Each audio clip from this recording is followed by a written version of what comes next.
تو میں نے کہا چلو امیر کبیر ہم ادھر نظر آ رہے ہیں. تو ہر بندہ آپ سے محبت کرتا ہے. اس میں کوئی شک ہاں نہیں. سکھ تو کمیونٹی جو یہ ہے پوری دنیا میں ماشاءاللہ ہاں مشہور ہے اور اپنے تو کاموں سے. یہ جو لبنان ہے، لبنان ٹوٹل اس کی ڈائیورسٹی، اس کی خوبصورتی، وہاں کے لوگ، وہاں کے کھانے بڑے مزے کے ہیں، ہیلدی فوڈ ہے. آپ نے میرے ویلوگز دیکھے ہوں گے.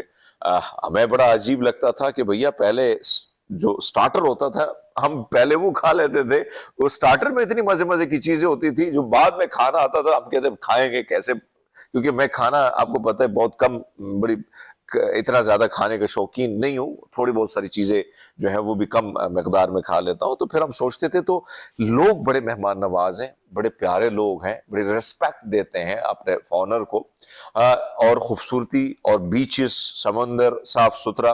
ہمارا سمندر ماشاءاللہ آپ کراچی میں جائیں جتنی غلاظت ہوگی، اور جتنے یہ کوڑا دان، یہ ویسے ان کے منہ میں بھی کوڑا ہوتا ہے، آپ نے سندھ میں دیکھا ہوگا ان کے منہ میں ارے بھیا کہاں تھوکوں میں.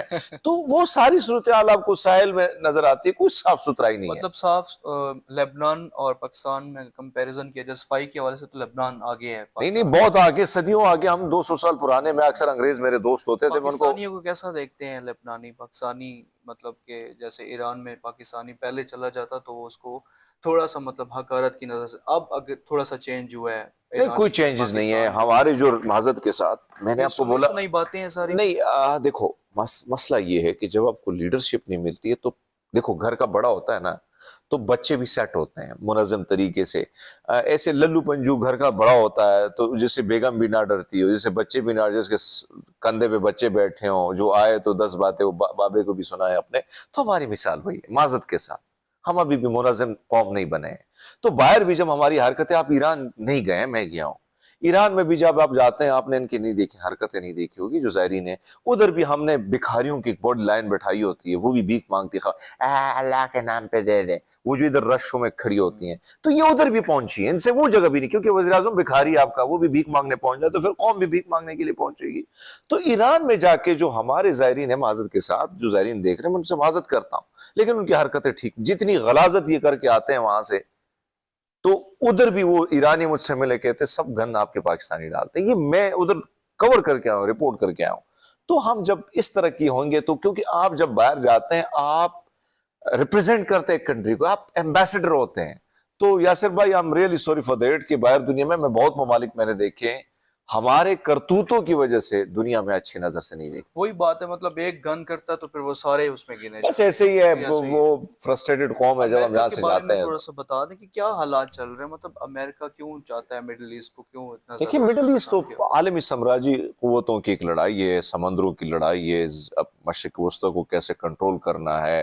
ادھر چین کی طاقتیں ہیں، پھر امریکہ کی ہے. تو امریکہ تو اس خطے کو تو نہیں چاہتا کہ اس کو کنٹرول، پھر خاص کر ریڈ سی، ان ساری چیزوں پہ فوکس بھی کرنا ہے.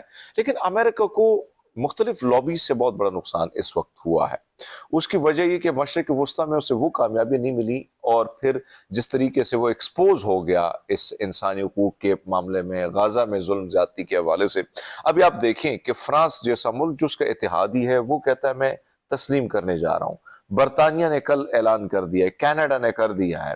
تو اٹس مین کہ جو ایک پاور تھی یورپ کنٹری کی صورت میں یا دیگر ممالک کی صورت میں، اتحادیوں کی صورت میں، امریکہ وہ لاس کر رہا ہے. اپنی کریڈیبلٹی اس لیے لاس کر رہا ہے کہ وہ اپنے بیانی پہ کھڑا نہیں ہے. ڈونلڈ ٹرمپ یا اس سے پہلے یا ان کی اسٹیبلشمنٹ، ان کو، کیونکہ یہ ہر 100 سال بعد نا زوال ہوتا ہے، ایک طاقت کنورٹ ہوتی ہے، ڈائیورٹ ہوتی ہے. تو اب جو معاملہ ہے وہ ایسا لگتا ہے کہ پہیہ بدلنے والا ہے، یعنی جو مغرب کا پہیہ ہے وہ جھکنے والا ہے، اور جو مشرق کا ہے وہ اوپر ہونے والا ہے. بالکل. تو مڈل ایسٹ میں اس طرح خاطر خواہ کامیابی نہ ملی.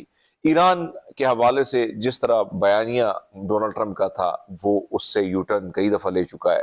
پھر ڈونلڈ ٹرمپ نے کہا کہ میں اپنے امریکہ کو گریٹ امریکہ بناؤں گا.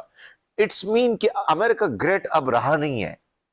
38 ٹریلین سے زیادہ اس پر قرضہ ہے، اور 18 سے 19 ٹریلین ڈالر میرے خیال میں وہ صرف چائنا کا ہے. تو پھر وہ ٹرمپ جیسے آئے، اس نے جو ابھی آپ کو پتا ہے کہ ٹیرف لگایا، اس ٹیرف سے کتنا نقصان امریکنز کو ہو رہا ہے. امریکن کی گلیاں کوچوں میں آپ جائیں گے تو بیچارے بھیک مانگتے ہوئے لوگ ملیں گے آپ کو. تو حالات اس کے لیے بھی کوئی سازگار نہیں ہے. پھر دنیا جو برکس کی طرف جا رہی ہے کیونکہ دنیا اب بدلنا چاہتی ہے, جنگ جدل سے دور لوگ رہنا چاہتے ہیں, اور امریکہ کی ایک پالیسی ہے کہ بارود بیچو, لوگوں کا خون بہاؤ اور اس سے ڈالر کماؤ. تو اس پالیسی سے اب دنیا تھکی ہوئی ہے, دنیا کاروبار ٹریڈ کی طرف جانا, جس طرح چائنا کی پالیسی ہے. تو میرے خیال میں بدلاؤ بہت تیزی سے آ رہا ہے یاسر بھائی. گڑک ہوتا ہے تو اس میں خود ہی گرتا ہے, جی تو یہی بس ہوا ہے. یہ بہت سچویشن ہے. شکریہ حرمیت بھائی, تھینک یو سو مچ, آپ نے ٹائم نکالا.